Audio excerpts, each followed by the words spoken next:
Olá pessoal, sejam bem-vindos aqui a mais uma aula de Química e na verdade hoje temos uma roda de conversa, isso aí, uma aula diferenciada para vocês com o assunto de gás natural e carvão mineral.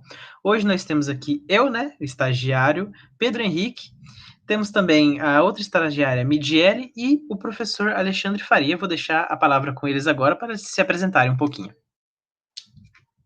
Olá, pessoal, tudo bem? Nós vamos, nesse bate-papo, discutir um pouco de gás natural e carvão mineral, que são formas de combustíveis, né?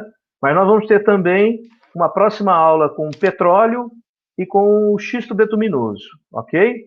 Midiele, apresenta aí para a turma. Oi, pessoal, aqui é a Midiele. Nós vamos apresentar essa aula um pouco mais dinâmica aqui para vocês, como uma roda de conversa. E a gente espera que vocês tragam suas dúvidas lá no WhatsApp e conversem com a gente também. Certo, então. Então vamos começar. Como eu falei, a gente está no conteúdo de combustíveis nessa aula, né? Então, para começar, a gente tem que falar o que são os combustíveis, né? Os combustíveis nada mais são que aqueles compostos que realizam reações de combustão. Vocês viram reação de combustão há um tempo atrás nas aulas de oxidação, de reações de oxidação. Eles são exotérmicos, ou seja, eles liberam energia. Então você tem lá o carro, por exemplo, o carro ele é movido a combustível e você sente, você provavelmente já pegou no motor de uma moto ou sentiu o motor de uma moto, aquilo lá esquenta bastante. É devido a essas reações produzidas dentro do motor que a gente tem essa reação exotérmica e a gente chama de reação de combustão. Nos combustíveis, a gente pode dividir eles em alguns tipos. A gente tem aí os combustíveis sólidos, né, que tem o carvão mineral, o carvão vegetal, a madeira, os restos vegetais também. Os combustíveis líquidos, por exemplo, é o etanol, que nada mais é que o álcool, né, o álcool mais conhecido pela gente. O petróleo, a gasolina, o diesel, o querosene. E também nós temos os combustíveis gasosos, que é, por exemplo, o gás natural veicular. Esse faz tempo que existiu, né? Eu acho que existe, mas bem menos.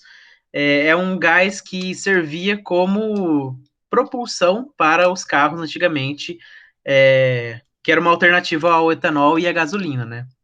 E ao diesel também, que nós temos hoje em dia. Esse se tornou menos comum, mas ainda existem alguns carros movidos a gás natural. E, se eu não me engano, ainda existem postos que vendem o gás natural, mas reduziu bastante a quantidade. Temos também o gás liquefeito de petróleo, que vem da mesma fonte, né? Que é o petróleo mesmo. A maioria desses combustíveis fósseis, eles vieram de compostos é, junto com o petróleo, então originados perto do petróleo, por exemplo.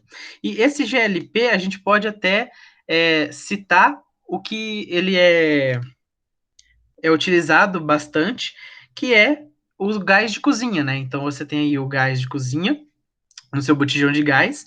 Ele é liquefeito porque ele consegue ocupar um espaço menor enquanto ele está líquido, então você consegue armazenar mais líquido do que o gás em si.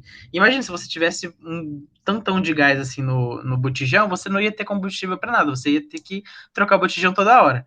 Então ele é liquefeito para você armazenar mais desse gás. Ô, Pedro, Isso só. Oi. deixa eu até fazer um comentário aqui em relação aos combustíveis. Olha só. Nós temos os combustíveis sólidos, líquidos e gasosos.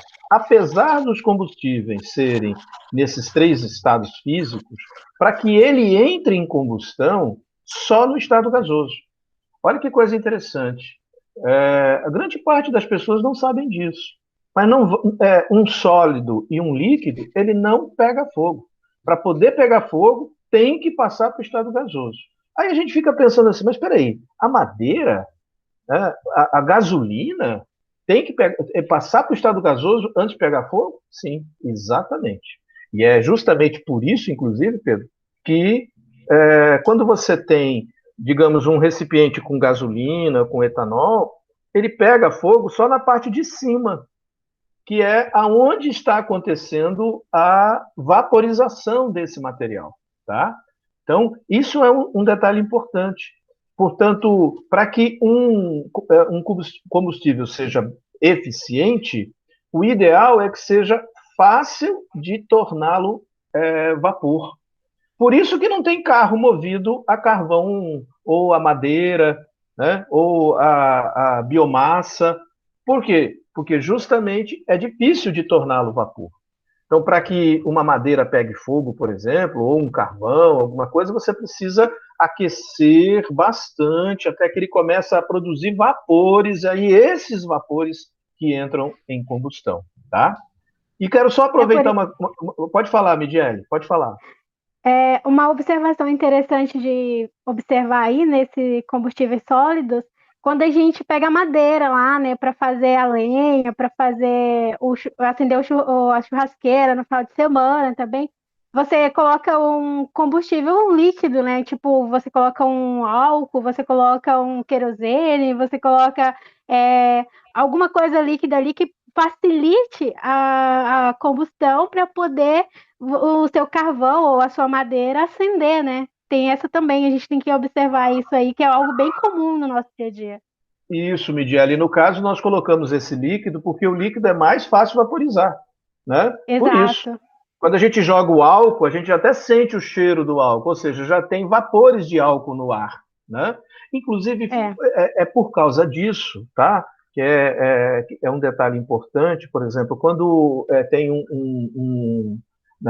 digamos, tem uma casa pegando fogo, né? Essa casa é de madeira, e ao lado tem uma outra casa também que não está pegando fogo e também é de madeira. Os bombeiros, quando começam a apagar o incêndio, eles, além de apagar o incêndio, eles também ficam resfriando a casa ao lado, né? Ou a edificação ao lado, né? Por quê? Porque se está pegando fogo muito próximo, pode ter calor suficiente para vaporizar a casa que não está pegando fogo. Como ela é de madeira, começa a produzir vapores. E esses vapores podem ser suficientes para que o fogo comece nela, mesmo que ela não esteja pegando fogo. Por isso que a gente, no caso, os bombeiros, né, ficam mantendo lá a casa ao lado, né, a edificação ao lado, eles vão mantendo resfriada para que não produza os vapores, tá? Bem, mas além desse ponto, tem um outro que eu quis comentar, que o Pedro falou do GNV, né, que é o gás natural veicular, que ele foi comum há alguns anos, né? Lá nos anos 90, no início dos anos 2000, tá? Até meados dos anos 2000, você tinha bastante carro movido a gás. E agora não tem mais. Não é que não tem mais, é que tudo depende da oferta, da procura e dos preços que são colocados. Então, o gás natural veicular hoje já não é mais, já não tem um atrativo financeiro que tinha naquela época, tá? Então, naquela época, houve um incentivo governamental para que você pegasse seu carro e transformasse a gás. Hoje já não tem tanto incentivo. Então, não se faz mais isso. Tudo é uma questão de dar prioridades ou não, né? Do governo dar prioridades ou não a determinados veículos. O gás natural veicular é muito eficiente, menos poluente e causa menos dano ao motor do veículo. Mas por que não se usa? Porque o preço é proibitivo. É só por isso. Ok, Pedro, voltando com você aí. Certo, então. Obrigado pelos comentários desse slide. Bora passar para o próximo. Então, a gente tem as utilizações aí dos combustíveis, né? Que, como nós já falamos, é mais para geração de energia elétrica, de calor, para propulsão de veículos e foguetes. Temos também armamentos, alguns combustíveis são usados em armas para vários propósitos, né? E os combustíveis têm várias fontes, como eu tinha citado, né? Nós temos os poços de petróleo e gás natural, nós temos minas de carvão, que também são parte dos combustíveis fósseis, Florestas, elas dão a madeira que a gente usa como lenha para vários propósitos também. E aí na agricultura a gente tem também os biocombustíveis, que a cana e o milho podem ser utilizados para isso, né? A cana, no caso, pode ser utilizada como esse biocombustível, ou tanto sendo queimado como gerando o etanol, né? Na agricultura também temos outras plantas que geram isso, que seria a mamona, o girassol, a soja e o biodiesel.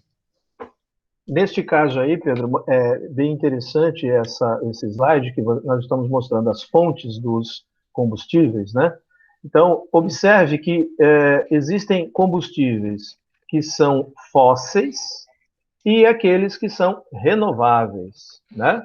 Olha só, petróleo, gás natural, carvão, xisto são fósseis. Esse daí a gente usou, acabou, não tem mais o que fazer. Agora, floresta a gente pode plantar. Cana, milho a gente pode plantar. Mamona, girassol, soja, né? A gente pode plantar. Então, a cana e o milho é o que a gente chama de biocombustível, né? Porque você produz com ele o álcool, tanto com a cana quanto com o milho. Agora, milho, a produção de álcool a partir do milho é muito mais nos Estados Unidos, tá? Na Europa um pouco, mas principalmente nos Estados Unidos. Porque lá eles não conseguem plantar cana. A temperatura lá não é adequada para o plantio de cana. Aqui nós usamos o álcool da cana. Então, algumas vantagens, porque a cana é muito mais eficiente, produz muito mais álcool que o milho, e o fato de que você não alimenta ninguém com cana, né? Você alimenta as pessoas e os animais com milho. Então, milho é usado para fazer, além de alimento e vários tipos de alimento para nós, também usamos para fazer ração, né? Para gado, para porco, para galinha, é uma porção de outros animais que nós consumimos. Por isso, produzir o biocombustível a partir da cana é muito melhor do que a partir do milho. Porque se você produz biocombustível do milho, você encarece. Você quer falar, Midi? Outro ponto importante aqui nessa parte da utilização, né, dos combustíveis, no caso, a cana-de-açúcar, ela, além de produzir o álcool, né, que é muito utilizado, dá para produzir também o açúcar, né, que a gente estudou aí nas aulas anteriores, os alunos estudaram, e também dá para produzir o açúcar, que é muito utilizado também na indústria alimentícia, né? Eu acho que isso é interessante também ressaltar aqui, que não fica apenas um mercado só, né? A cultura de mercado do país, né? Então, ele tem um produto que pode ser utilizado para vários meios, né? Inclusive para alimentação também, né? No caso do açúcar.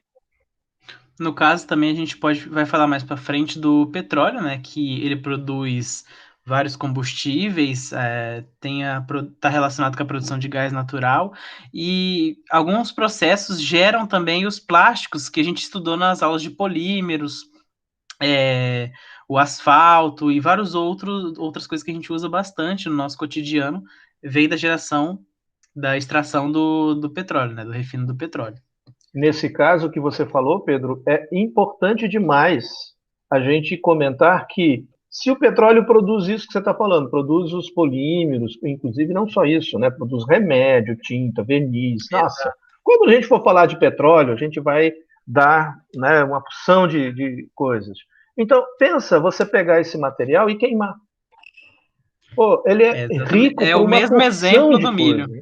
Exato. É quase o mesmo exemplo do milho. Exato, só que uma para concordo. alimentação e outra para coisas super importantes também que está relacionada ao nosso dia a dia. E a gente Inclusive, queima muito mais e produz muitas coisas com ele que poderia estar sendo utilizado para outras coisas. Agora, o detalhe, a diferença é que o milho não acaba, porque você pode plantar sempre, e petróleo acaba. Petróleo vai chegar um momento que não vai ter mais. E aí nós não vamos poder fabricar, por exemplo, remédio, né? Tem muitos remédios que são produzidos a partir do petróleo. Tá? Tinta, verniz, a lista é trocentos, cara. E aí nós simplesmente vai acabar isso daí porque nós estamos queimando todo o petróleo. É Exatamente. interessante ressaltar também porque todo esse material que a gente está conversando aqui, ele é extraído da natureza, né? Então a natureza levou milhões de anos para conseguir produzir tudo isso, e aí a gente chega aqui do nada, começa a usar em grande quantidade, uma hora vai ter que acabar mesmo, né? Interessante ressaltar isso também. E é um processo que, se a gente fosse tentar reproduzir, ou seria praticamente impossível, ou seria muito, muito, muito caro. E a gente falou aqui um pouquinho atrás, né, dos combustíveis. O professor deu um foco aí nos combustíveis renováveis e nos não renováveis, né? No caso, os não renováveis, a gente tem como exemplo os combustíveis fósseis, que são aqueles que foram formados pela decomposição de plantas e animais há milhões e bilhões de anos atrás, né? Ele é um processo super demorado, como a gente acabou de citar também, porque ele exige muita pressão e calor.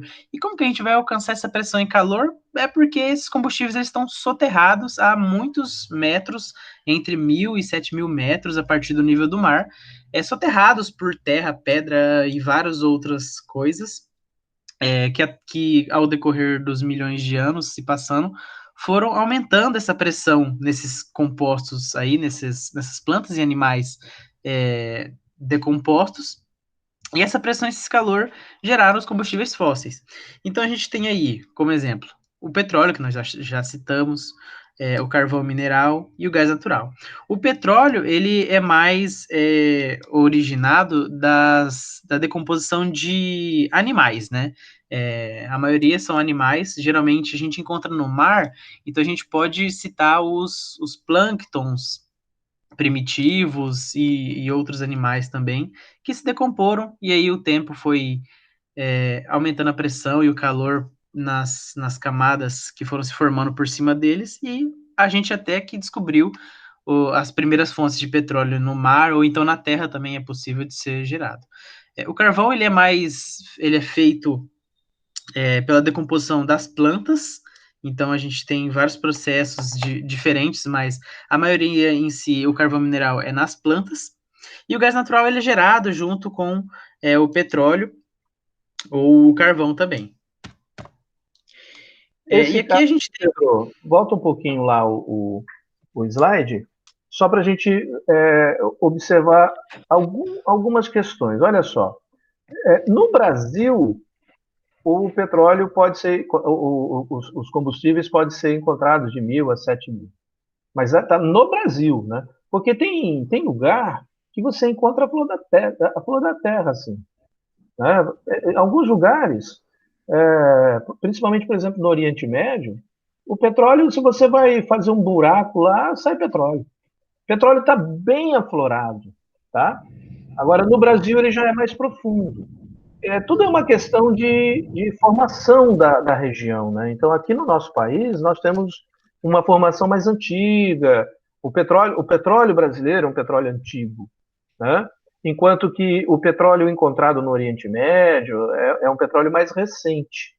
Inclusive, por esse motivo, é um petróleo de melhor qualidade, tá? Mas hoje o assunto não é petróleo, né? Então, hoje o assunto é carvão mineral e gás natural. Então, vamos nos ater um pouquinho mais em relação a carvão mineral e gás natural. Só um detalhe: a diferença que você comentou aí entre petróleo e carvão mineral está justamente que o petróleo vem de regiões de mares antigos, né? Os mares antigos foram soterrados e plânctons ou plânctons tal se transformaram, né, por ação do tempo, bactéria, pressão, temperatura, todos esses fatores foi decompondo aquela matéria orgânica e virou petróleo. A mesma coisa aconteceu com o carvão mineral, na formação do carvão mineral. A diferença é que não eram mares antigos, né? Eram florestas. Pode passar aí o próximo slide que a gente comenta sobre isso. Exato. O gás natural, né? A gente tem aqui um esquema da formação dele. Como eu citei, a gente tem um cenário aqui onde nós temos milhões de anos atrás criaturas primitivas, como por exemplo fitoplânctons ou plânctons, eles foram morrendo e se acumulando no fundo dos oceanos primitivos. Com o tempo, né, a formação de da mudança da geografia dos mares, né, a gente tem aí o soterramento desses compostos, que já estão decompostos, no caso, né? Dessas Esse criaturas orgânicas. soterramento, Pedro, é em função do movimento das placas tectônicas, né? Então as placas Exato. vão se movendo e aí vai soterrando. Uhum. Aí, como a gente citou, os combustíveis fósseis, eles são feitos basicamente por essa matéria orgânica com muita pressão, então essa terra em cima toda aqui foi gerando a pressão e o calor, junto com outras bactérias que foram sobrevivendo também e decompondo esses materiais. E aí você tem cada vez mais a formação do petróleo aqui, e o petróleo ele vai se juntando para um canto, essas várias camadas de plânctons mortos, de criaturas decompostas, né? E também, quando você tem a formação dessas partes do petróleo, você tem a formação do gás natural, né? Porque você tem a formação tanto de líquidos quanto desses gases. E os gases, eles vão para cima e eles ficam um pouco mais reservados aqui em cima, e o petróleo fica um pouquinho mais para baixo. E aqui já tem um Aí, exemplo dos dias atuais, né? Que tem aqui uma plataforma que está extraindo esse petróleo nesse esquema, né? Pode falar, professor. isso. Só para a gente entender bem que, por exemplo, tem lugar que você não encontra petróleo, você só encontra gás. Por que acontece isso? Que é o caso da Bolívia, por exemplo. Né? A Bolívia é muito rica em gás, tem muito gás lá. Mas petróleo ela praticamente não tem. Por quê? Devido ao movimento das placas, lembra, as placas vão se movimentando. O petróleo aqui da América do Sul é muito antigo, eu já falei sobre isso, né? A formação é muito antiga. Então teve muitos movimentos de placa aqui nessa região. E aí o que acontece? Num desses movimentos, né, o gás ele fica preso no alto e o líquido embaixo. Então, no movimento, de repente, abriu para o líquido escorrer para um determinado local e o gás ficou preso. O gás ele não escorreu, ele ficou preso naquela região. Né? Então, e também com o passar do tempo, esse líquido vai se tornando vapor cada vez mais, se tornando gás, porque vai se quebrando. Né? O líquido são moléculas maiores e os gases são moléculas menores. Então, com o passar do tempo, as moléculas maiores do líquido também vão se quebrando por ação do tempo, né? Temperatura, pressão, bactéria, tudo isso vai quebrando, vai quebrando, vai quebrando. Como é muito antigo, quebrou bastante. E aí foi formando cada vez mais gases. Tá? Então, tem regiões que você só encontra os gases. Ou a quantidade no caso, de óleo, né, que a gente chama, é muito pequena. Até nem compensa extrair. Então, se extrai mais o gás. É o caso da Bolívia. Tá?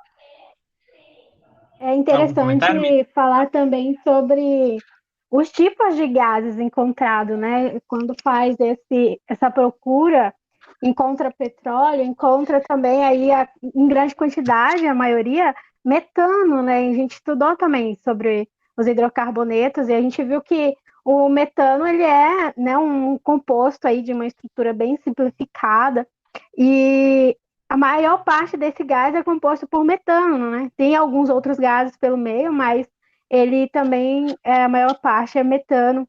Tem também o propano, o butano, que aí eles já aparecem também no nosso cotidiano, né? O butano, que é utilizado no gás de cozinha. É interessante também como esses gases eles podem estar no estado líquido. Por exemplo, quando a gente pega o isqueiro na cozinha, a gente coloca a contraluz, a gente vai observar que esse isqueiro ele é líquido, né, lá dentro, mas aí quando você risca ali o isqueiro, você vê que sai um fogo. Então é uma passagem, né, do gás do estado líquido para o estado gasoso. E isso é bem interessante também, porque esses gases eles são retirados aí da natureza também, que igual a gente está comentando.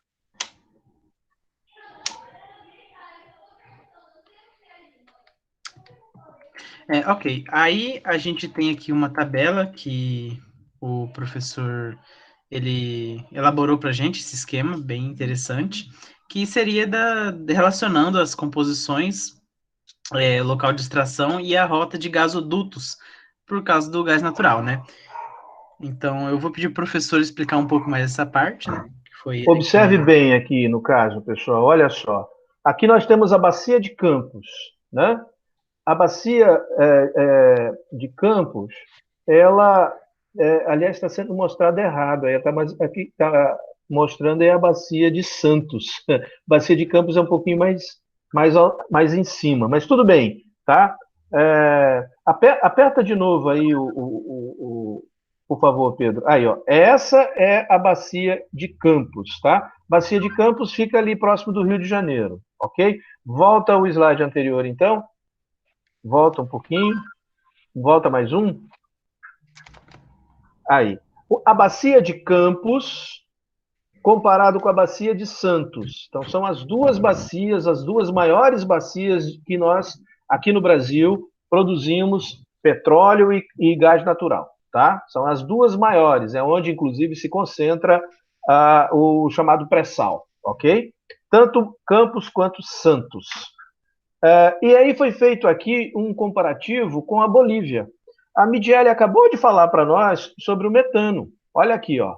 O metano é o principal componente do gás natural. Mas, se compararmos com as bacias brasileiras e a Bolívia, nós vamos ver que tem diferença na porcentagem de composição, tá? Então, na bacia de Campos, tem 89,35% de metano, enquanto que na Bolívia é 91,8%, quer dizer, quase 92%. Então, a Bolívia tem muito mais metano, o que mostra que a Bolívia é muito mais antiga. Tá? Porque o metano é um gás mais simples. Então, esses gases que são menores, que são mais simples, são gases que caracterizam o tempo. Quanto mais tempo se passou, mais gases simples se formam. Ok? Olha só, além do metano, que é o CH4, tem também etano, propano, né? O butano, tá? Que a Midiele, inclusive, comentou. Todos são gases que a gente chama, tudo isso aí a gente chama de gás natural. Aparece um pouco de pentano e hexano, que nós encontramos principalmente na Bacia de Santos, mas, por exemplo, Bolívia já não tem, Campos já não tem também o hexano, porque o hexano já é uma cadeia um pouquinho maior, que até a temperatura ambiente ele é líquido. Então, ele estaria gás dentro dos poços devido à temperatura ser mais elevada lá, tá? Mas na temperatura ambiente, quando ele sai, ele já liquefaz, tá? Tanto ele quanto o pentano. O pentano também, a temperatura ambiente, ele é praticamente líquido, tá? Mas você encontra ele na forma gasosa lá nos postos, porque lá no interior você tem uma temperatura muito mais elevada. Não podemos esquecer isso. Mas, além disso, tem também gás carbônico, tem nitrogênio, tá certo? Então, mas por quê? Porque são gases que foram formados, inclusive gás amônia também aparece, gás hidrogênio, apesar de que gás hidrogênio a quantidade é muito pequena, mas também tem, tá?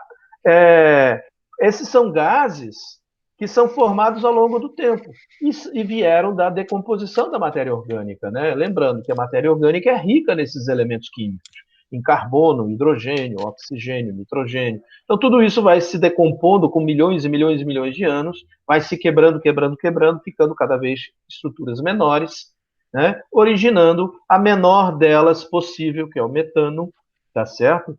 E os demais, ok? Então, observe como cada local nós encontramos determinado tipo de gás. E aí, cada um desses gases podem ser utilizados para determinados fins. Por exemplo, no caso da Bolívia, eu não vou usar o gás da Bolívia para produzir GLP, por exemplo. Por quê? Porque o GLP é butano. Então, eu não vou usar o gás da Bolívia para isso, porque ela praticamente não tem butano. Tá? Ela tem um pouquinho de propano. Propano também é usado como GLP. Mas eu vou usar o gás natural da Bacia de Campos, porque ele é riquíssimo em propano. Olha, ele tem 3% de propano. Então fica mais barato produzir propano a partir da bacia de Santos do que da bacia de Campos ou da Bolívia, tá? Agora, a Bolívia eu vou usar o metano e o etano. Então, metano e etano é veicular, é o gás veicular. Então, eu já vou usar para a produção de gás veicular, entendeu? Então, o gás veicular é mais o metano e o etano, e o gás de cozinha, que é o GLP, que o Pedro comentou já, é o propano e o butano, tá? Então, para que a gente possa ter uma ideia aqui, ó, do que nós podemos utilizar. E CO2 e N2, que aparece aí, né, o gás carbônico, o nitrogênio, eles também podem ser usados, viu? E para quê? Para ser colocado de volta lá, ok? Então a gente pega CO2 e N2 e injeta de volta no posto. Por que será que a gente faz isso? E aí? O que vocês acham? Para que a gente pega e injeta de volta para lá? Daqui a pouco a gente fala sobre isso. Vamos só deixar no ar essa pergunta. Vamos lá, Pedro. Certo. Continuando então, né? Deixa eu só comentar uma coisinha, Pedro, rapidinho. Volta aí, desculpa, eu esqueci. Só para mostrar para vocês todos os gasodutos que tem no Brasil, né? Observe aí, ó, os gasodutos todos que passam pelo país e da onde vem, tá? De toda a América do Sul aí, ó, tá? Então você tem gasoduto, por exemplo, olha como que a Bolívia hoje está sendo importante, ó, tá vendo? Então a Bolívia está alimentando de gás o Brasil, o Uruguai, a Argentina e o Chile, porque está saindo gás de lá e está indo para todos esses países, tá certo? O gás boliviano, ele vem e passa por aqui no nosso estado, ó, passa por Campo Grande, Corumbá, Campo Grande, tá? Vai em direção a São Paulo. E lá de São Paulo, ele desce até o Rio Grande do Sul, tá? Tem uma possibilidade que ainda não está decidido, de vir uma ramificação de Campo Grande em direção ao Rio Grande do Sul. E aí aproveitaria e passaria por Curitiba, tá? Mas isso ainda é um estudo, que é essa parte amarela. Mas ainda não está decidido se vai fazer isso ou não. E uma possibilidade de levar até Brasília. E se vai até Brasília, pode levar para Goiânia, né? E passar por Goiânia, tá? Então, esses em amarelo são possibilidades.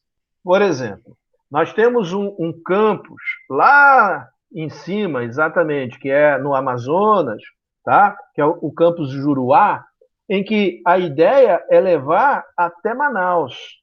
Já chegou até Coari. Coari é uma cidade importante lá do Amazonas, tá?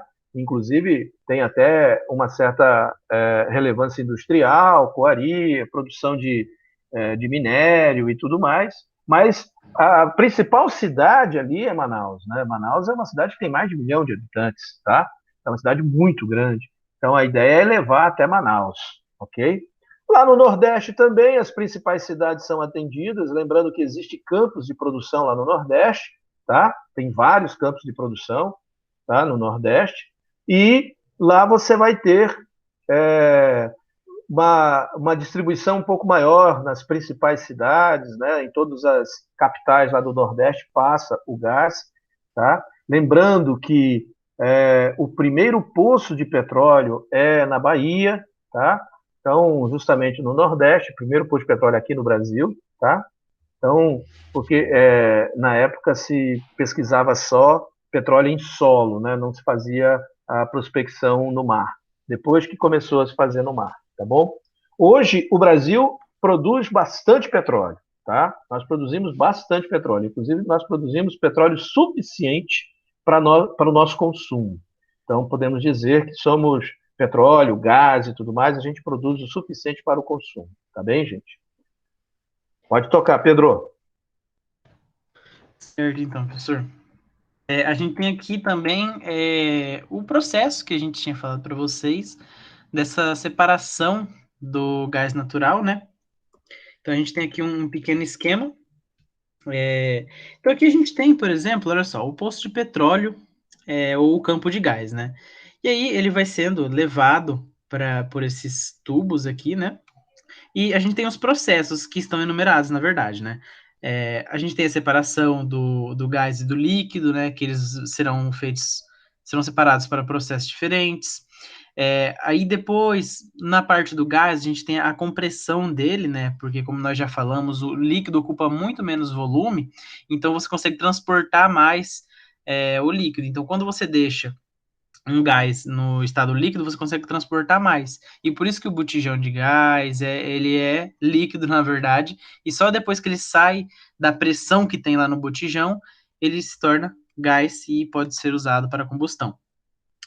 A gente tem um processo de tratamento que seria a separação desses gases, né? O tratamento dele para remover impureza, coisa que você não deseja em um gás, para ele se tornar o mais eficiente possível, né? E aí a gente tem as divisões aqui, seria para cada fim, para cada destino que esse gás vai, né? Que essas partes do petróleo vão, na verdade. Então, por exemplo, nas petroquímicas, a gente tem aqui o etano, que é utilizado como matéria-prima para a fabricação de plásticos. E aqui o butano, utilizado como matéria-prima para a fabricação da borracha. Então, vocês podem ver aquela coisa que a gente tinha citado antes, né? O petróleo ele já é utilizado como a fabricação de plásticos e borracha, né? Que são os polímeros, né? Então, o CH4, que é o metano aqui, e o etano são utilizados também como o GNV, que é o gás veicular que a gente já tinha citado também, né? Nas residências, a gente tem o propano e o butano, que a gente já citou, que é o gás de cozinha, né? Que é o gás liquefeito de petróleo.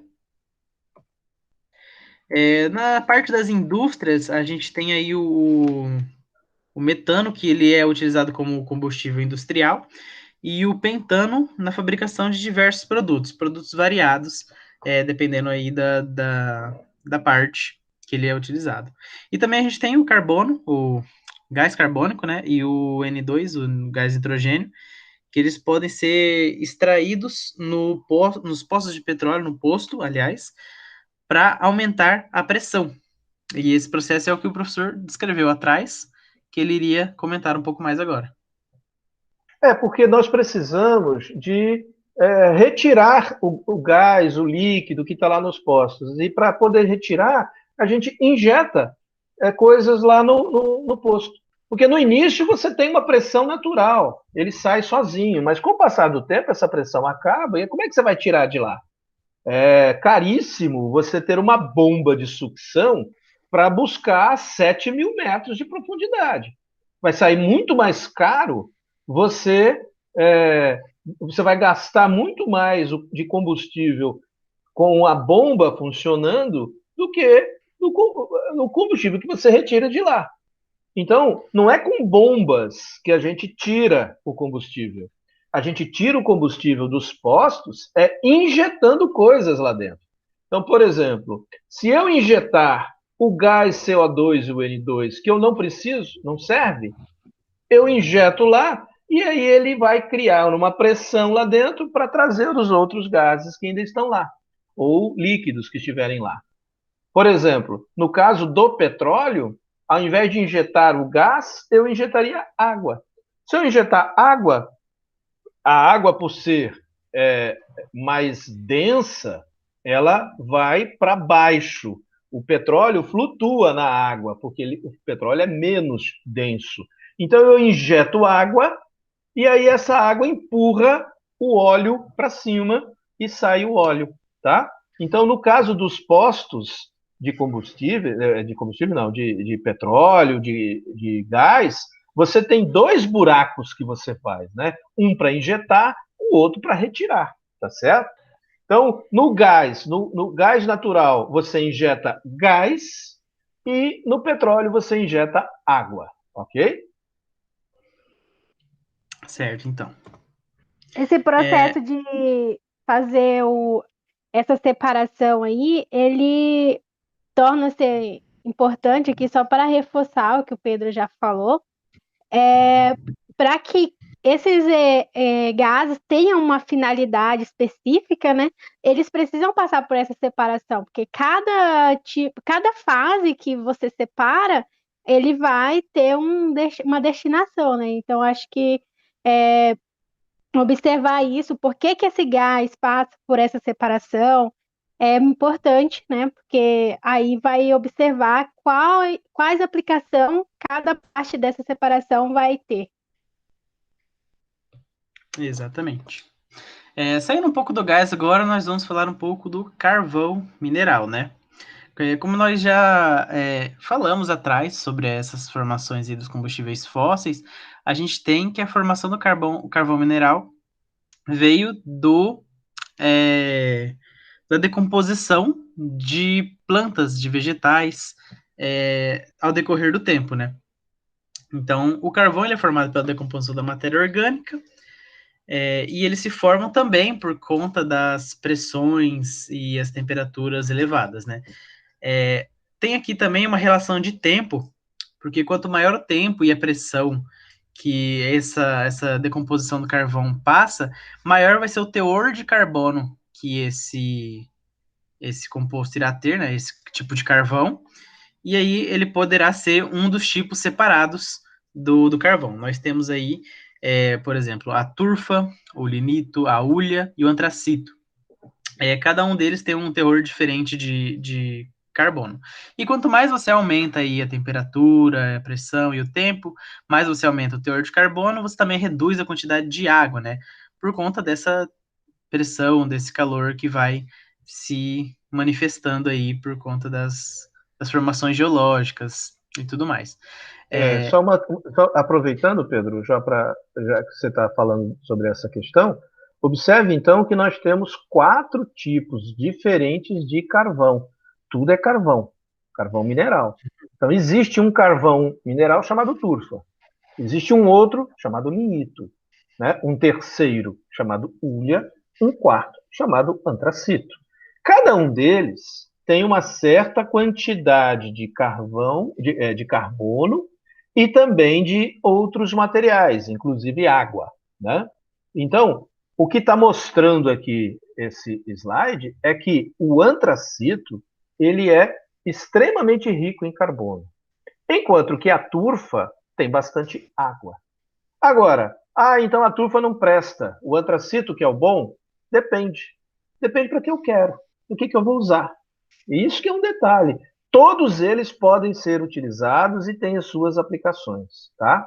Agora, uma coisa que nós não podemos confundir, e muita gente confunde, é que carvão mineral não é o carvão que a gente usa para fazer o churrasco. Não vamos confundir com carvão vegetal, né? Então fala aí, Pedro, pode comentar. Bom, como o professor falou, né, gente, o carvão que a gente usa para o churrasco, ele é o carvão vegetal, né?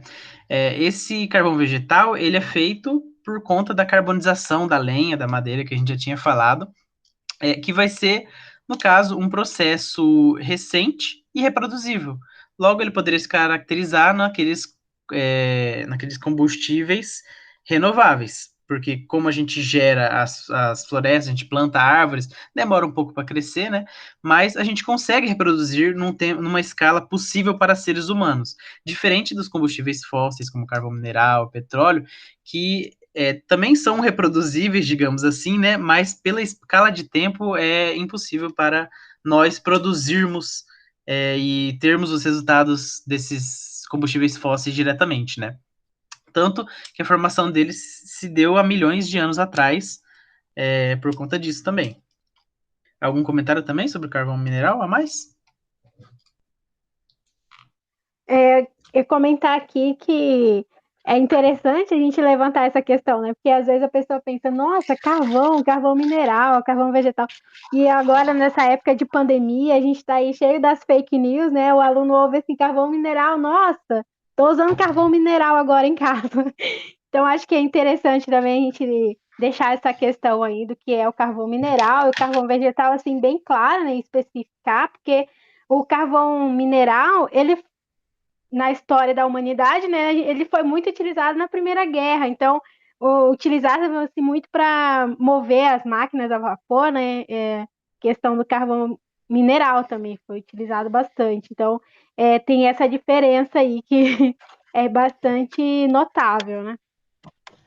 E aí, no caso, é importante a gente comentar um detalhe, tá? Que também se confunde. Se pegarmos, por exemplo,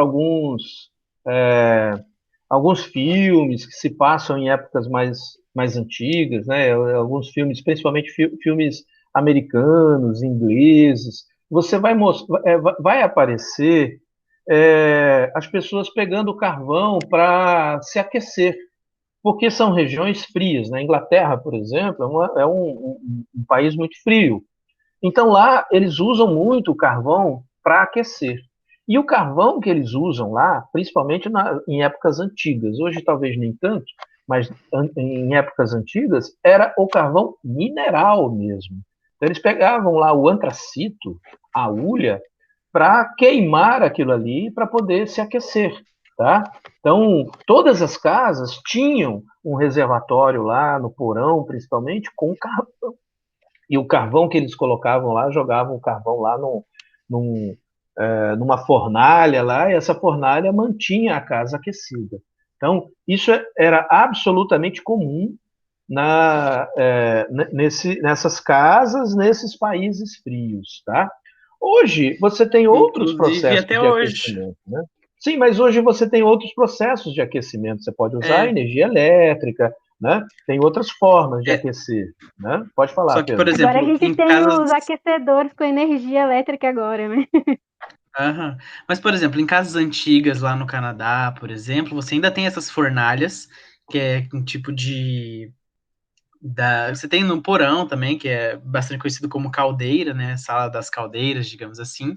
E você alimenta ainda com carvão, algumas delas, algumas fizeram a modificação para gerar, para esse calor ser gerado por energia, mas muitas ainda funcionam por conta do carvão. São as casas mais antigas que passam uma tubulação ainda, por conta para espalhar esse calor produzido por essa fornalha pela casa inteira.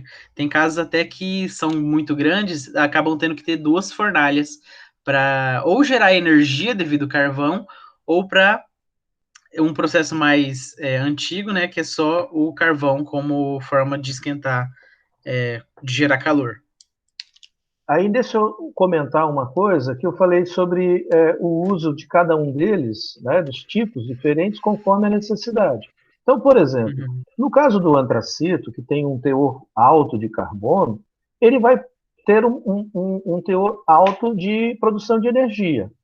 Enquanto que a tufa, você já não produz tanta energia, porque ele não tem tanto carbono. Ele tem muita água.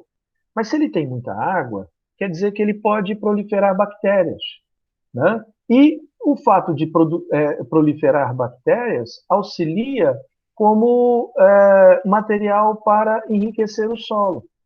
Então, a tufa pode ser usado como, por exemplo, para alimentar o solo na agricultura, como uma forma de tornar a agricultura melhor, tá? Beleza, Pedro. Bacana. Vamos lá. Aí aqui a gente tem uma descrição melhor aí dos tipos de carvão, né?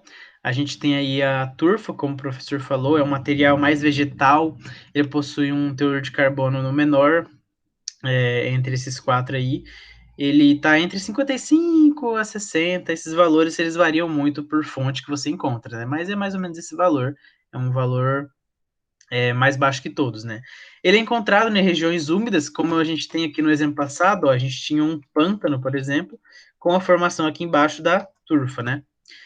Encontrado em regiões úmidas, e a gente tem uma estimativa aí do poder calorífico dele, que seria 4.000 quilocalorias, né? Abaixo temos o linito, que é uma rocha sedimentar formada da compressão da turfa, então você tem a compressão ainda mais dessa turfa, e ela aí tem um valor, um teor de carbono maior, 67 a 78, e o poder calorífico dela ainda assim é inferior, na verdade, eu falei errado ali, é inferior a 4.000 quilocalorias. E aqui também ainda é inferior a 4.000 quilocalorias. O carvão betuminoso, ou também a hulha, é uma rocha também, composta por betume, que seria uma mistura líquida de cor escura e alta viscosidade. É uma mistura, podemos assim dizer, um pouco parecida com petróleo, mas não é petróleo, é um betume que se chama. E ela possui um teor de carbono bem mais alto, né, 80 a 90%. E aí o poder calorífico dela já aumentou, né? A gente já tem aí de 7.000 a 8.650 quilocalorias. E aí a gente tem o mais top dos carbono, né? Que tem mais quantidade de carbono. Ele é compactado e sólido, o antracito. Eu não sei se o professor deixou umas imagens que eu deixei ali mais para frente, não lembro. Ele possui um teor de carbono de 92 e 98 e ele é uma das formas, ele é a forma mais pura do carvão mineral que a gente tem, né? Contém pouco betume, no caso, contém bem pouca água restante desse processo da decomposição. E aqui a gente tem os usos, o professor deixou aqui as fotinhas, né, do negócio, dos carvões. A turfa, por exemplo, quando você retira a umidade desse bloco aí de carvão, ele pode ser utilizado em fornalhas termoelétricas e também para obtenção daqueles de outras coisas, de outros compostos, né? Para parafinas de alcatrão, de cera, você também consegue produzir a amônia nele, por conta dele, né? E outras substâncias.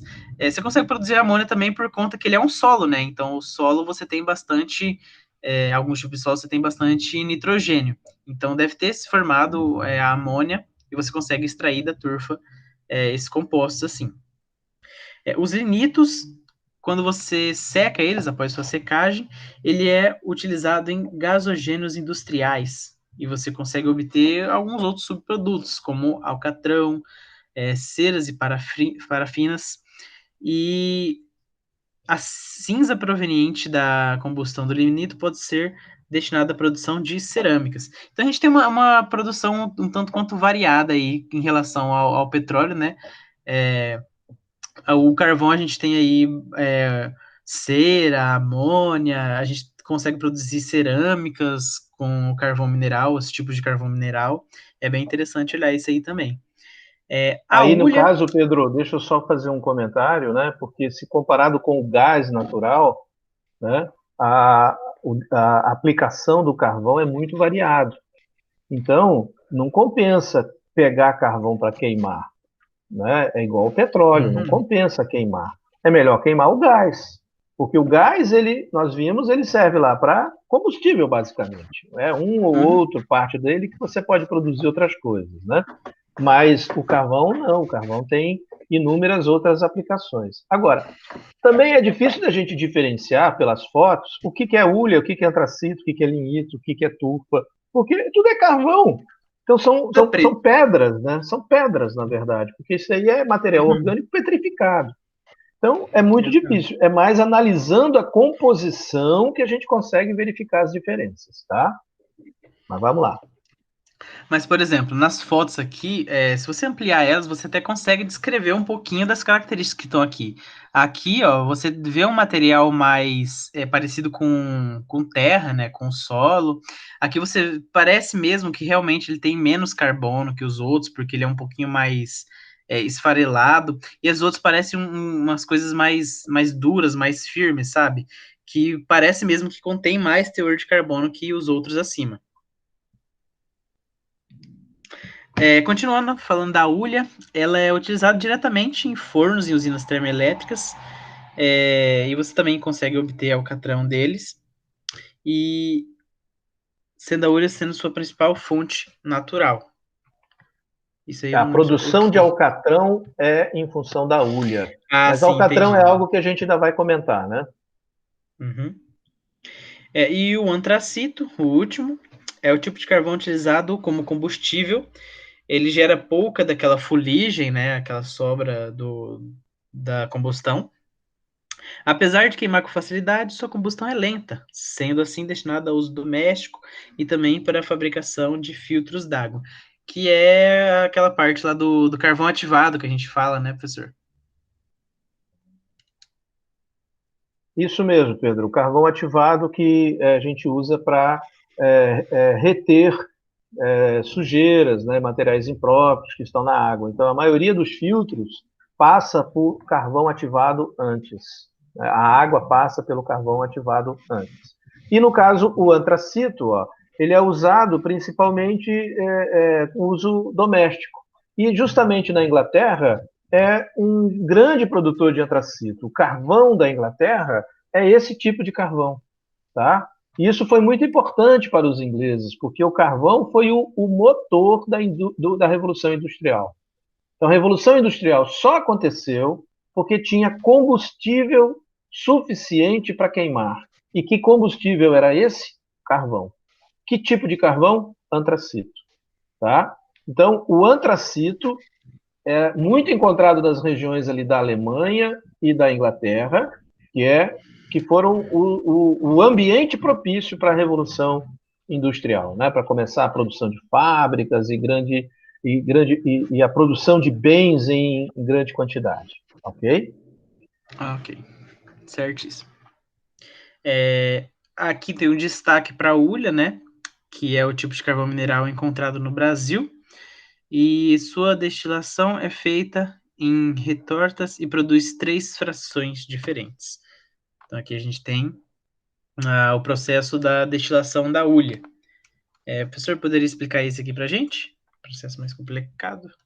Vamos lá. Olha só, gente. Eu pego a hulha, portanto, um tipo de carvão, são pedras, e coloco isso para aquecer numa retorta. Então, vai aquecer isso daí. Aquecer a altíssimas temperaturas, ok? Então, quando ela começa a aquecer, vai liberar gases, né? Vai liberar alguns líquidos, vai sobrar alguns sólidos. O sólido que sobra, tá aqui, ó, resíduo sólido, tá certo? Gases são formados, tá lá, vai lá para o gasômetro, e líquidos são formados, que a gente chama aqui de águas amoniacais, ok? Esse processo todo passa por uma purificação, que a gente chama de depurador. Muito bem. Então, nós temos 3 frações diferentes. Uma fração sólida, uma fração líquida, uma fração gasosa. Então, essa fração sólida, líquida e gasosa são depois que são separados aqui na destilação. Então, a destilação da hulha é para separar as frações, ok? Aí essas frações recebem um tratamento específico depois, tá? Então o resíduo sólido vai para uma coisa, o resíduo líquido para outro e o resíduo gasoso para outro, ok? Manda bala aí, Pedro, para a gente ver o que vai acontecer com cada um deles. Olha aí, resíduo sólido, ele é extremamente importante nas siderúrgicas. Siderúrgica é o lugar que se produz aço. Por quê? Porque o resíduo sólido ele é praticamente carbono puro, que a gente chama de coque. Coque é carbono puro, ok? É fácil saber o que é o coque. Quando você coloca uma panela num fogão a lenha, ela fica preta, completamente preta, se você não a proteger, né? E o que é esse troço preto? É o coque, é o carbono puro, entendeu? Então, o resíduo sólido da destilação do carvão é carbono puro. Que, em outras palavras, a gente pode chamar grafite. É praticamente o grafite. Agora, esse carbono é muito importante na produção do aço, porque você coloca ele lá junto com o mineral, né, o minério de ferro, e ele reage com o minério de ferro, retira um pouco do oxigênio presente no minério de ferro e consegue produzir ferro sem oxigênio. Então, ó, o minério de ferro ele é formado por ferro com oxigênio junto. Então, o minério de ferro é Fe2O3, FeO, FeO2. Então, você tem vários materiais que a gente chama de minério de ferro. Tá? Tudo é ferro com oxigênio. O carbono quando colocado junto, retira o oxigênio, numa reação de oxirredução. E aí você tem ferro puro, ferro sozinho, só Fe. E é esse Fe que a gente usa, né? Que não existe na natureza, ele puro. Então a gente usa o Fe para produzir os nossos materiais todos que a gente produz, ok? Então, o Fe, que é o ferro puro, ele é produzido nos alto-fornos com a presença do coque, tá? Esse coque, que é o carbono puro, misturado um pouquinho dele com o ferro, torna o ferro mais resistível à ferrugem, que a gente chama de aço.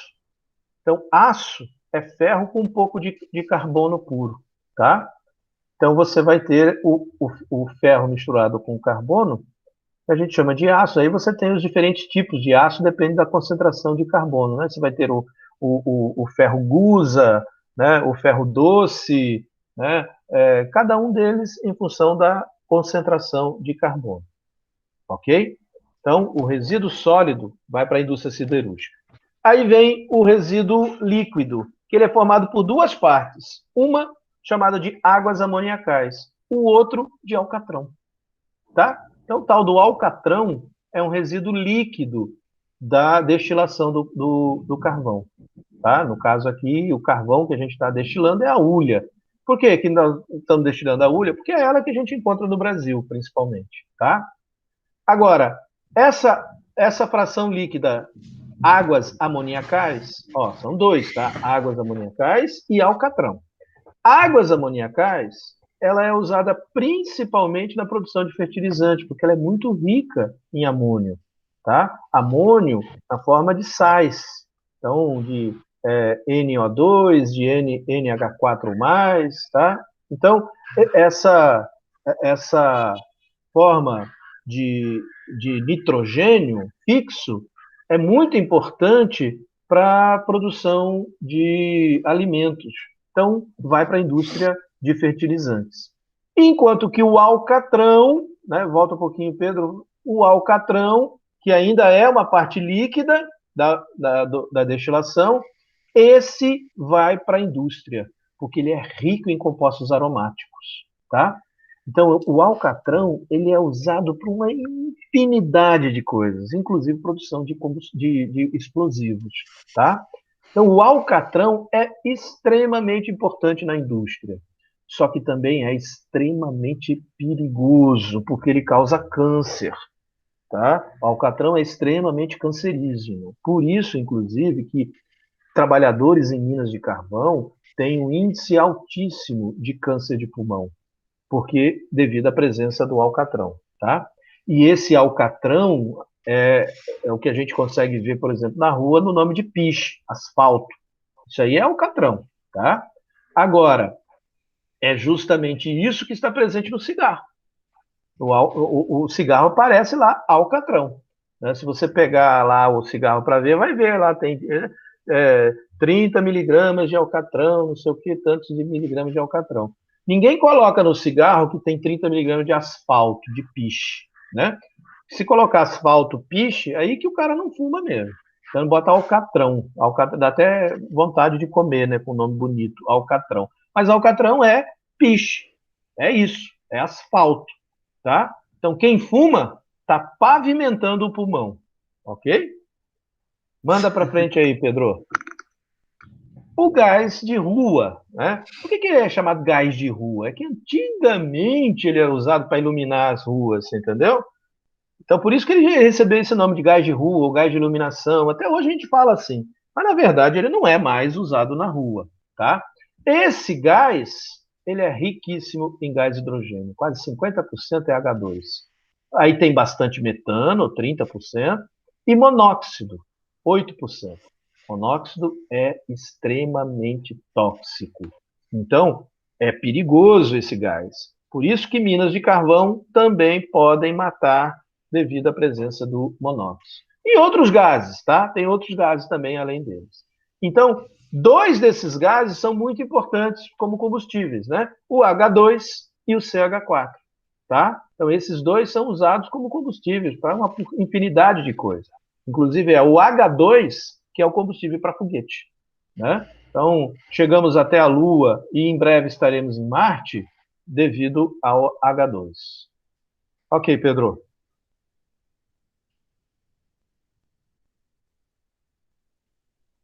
Aí, só para fechar, né? Observe aí cada um deles, tá? O alcatrão, como eu disse, tem muitos compostos aromáticos, né? Então nós mostramos aí, ó, o benzeno, tolueno, xileno, fenol, cresol, antraceno, fenantreno, tudo isso daí são compostos aromáticos, tá? A anilina, naftol, piridina, todos eles são compostos aromáticos. E você tira todos eles do alcatrão da hulha, tá? Cada um vai servir para uma coisa. Tem inúmeras aplicações aqui, inúmeras. Tá? Remédio principalmente, tá? Então, você tem inúmeras destilações aqui, ok?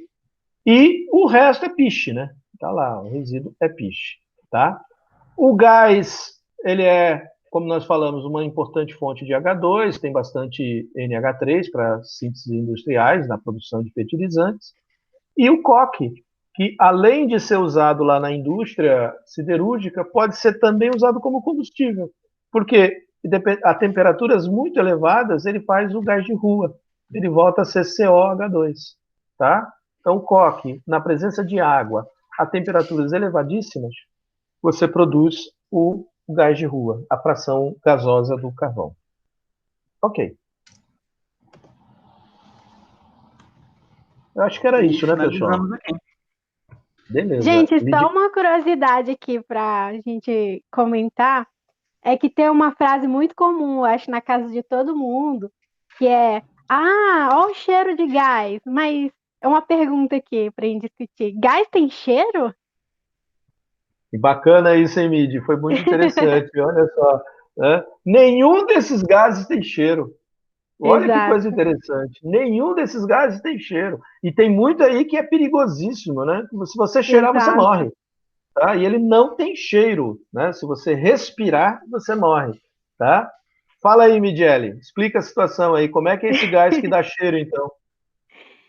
Então, como que a gente sente cheiro de gás, né? Então, porque quando a gente deixa lá a boca do gás ligada, ou do fogão ligado, aparece um cheiro de gás.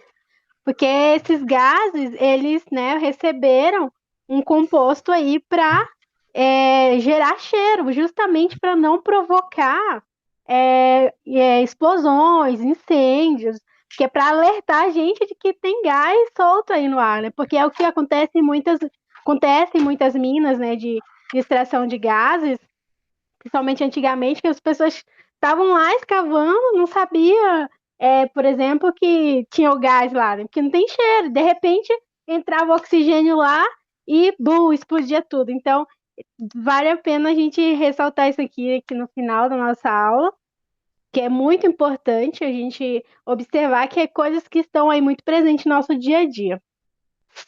Ah, eu lembro que o professor Farias, em uma aula dele, ele chegou a comentar que uma vez na casa dele estava um cheiro de gás.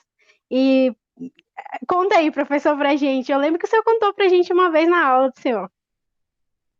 Na verdade, não foi na minha casa, né? Isso aí é um. Aconteceu o seguinte, isso é muito importante isso que você está falando, Midi. Então, vamos alertar aqui alguns pontos. Primeiro, o fato de que esses gases todos não têm cheiro, né? Nem o gás veicular, nem o gás de cozinha, mas o cheiro que a gente sente é devido a um outro gás que não é combustível, que foi colocado lá, que são as mercaptanas, que tem enxofre, inclusive, nas suas estruturas. E aí dá esse cheiro forte.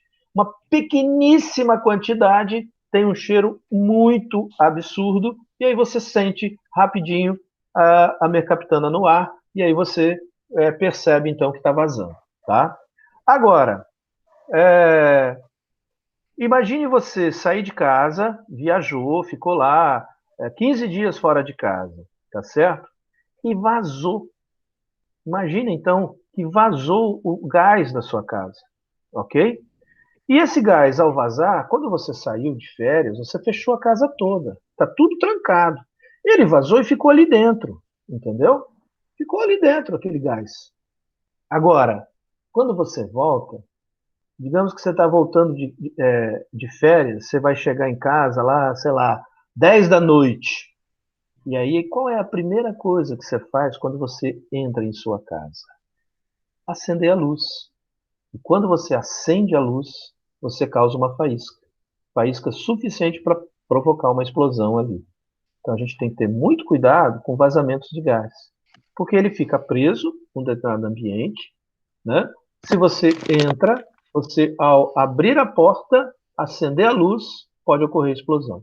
Inúmeros casos como esses já aconteceram, tá? E eu tive um caso assim, né, de uma pessoa conhecida que ocorreu a explosão por causa disso, ok? Certo, então. Então, com essa informação, finalizamos aí a nossa roda de conversa, né? Foi bastante produtivo, nós falamos bastante sobre combustíveis, e demos foco aí com o gás natural e o carvão mineral. E falamos ainda de algumas outras coisas que serão para a próxima roda de conversa que teremos sobre o petróleo, né? Petróleo. Então, finalizamos aqui. Espero que vocês tenham gostado e até a próxima. Valeu, gente. Até mais. Valeu, pessoal.